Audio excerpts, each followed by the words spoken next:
For the last 8 months, I've been lying to my husband with no remorse. Every Tuesday and Thursday night, I tell him I'm going to stay the night at my cousin's because she has cancer. Really, I'm delivering food across town in a DoorDash uniform.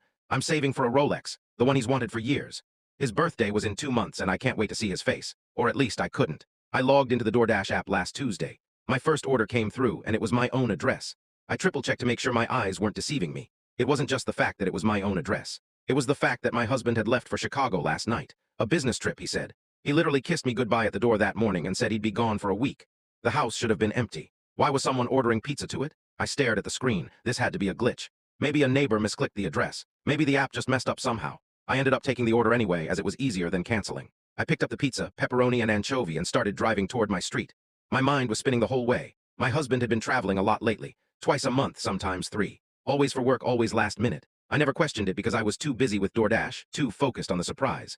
I turned onto my street and my stomach dropped. His car was in the driveway. I looked closer and saw the lights were on inside. Living room. Bedroom, someone was home. I parked 3 houses down. My hands were shaking on the steering wheel. I sat there and thought about what to do. If I rang that doorbell, he would see me in the uniform. He would find out about DoorDash, 8 months of saving. The surprise would be ruined forever. But he left that morning. I watched him go. He said Chicago. He said a week. So why was his car here? Why were the lights on? Who ordered the pizza? I sat in that car for a full minute. My heart was pounding so hard I could hear it. Then I made a decision. Whatever was happening inside that house was more important than a birthday surprise. I got out. I grabbed the pizza. I walked up to my own front door like a stranger, past the mailbox we painted together when we first moved in, past the bushes we'd stopped trimming together last year, past all the 12 years of memories we'd made in this driveway. I took a deep breath and rang the bell, footsteps inside, getting closer. Then the door opened. A woman I'd never seen before answered, wearing my robe, the silk robe my mother gave me. She was holding cash, but when she saw me, her expression changed. "Can I help you?" I couldn't speak. I just stood there holding the pizza on my own porch. Then I heard more footsteps. My husband appeared behind her, shirtless. His hair was messy, and around his neck was the gold chain I bought him for our 5th anniversary, the one he told me he lost. He saw me, his face dropped. His hand grabbed the necklace. The woman looked between us.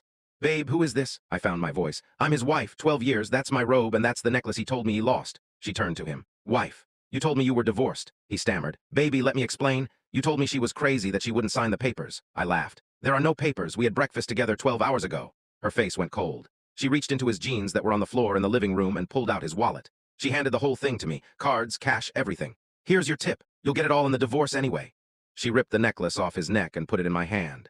"This too?" Then she untied my robe and threw it in his face. She stood there in her underwear and didn't care. "I'm getting my clothes, then I'm gone. You can keep the pizza." She walked inside. He stood frozen. I handed him the pizza.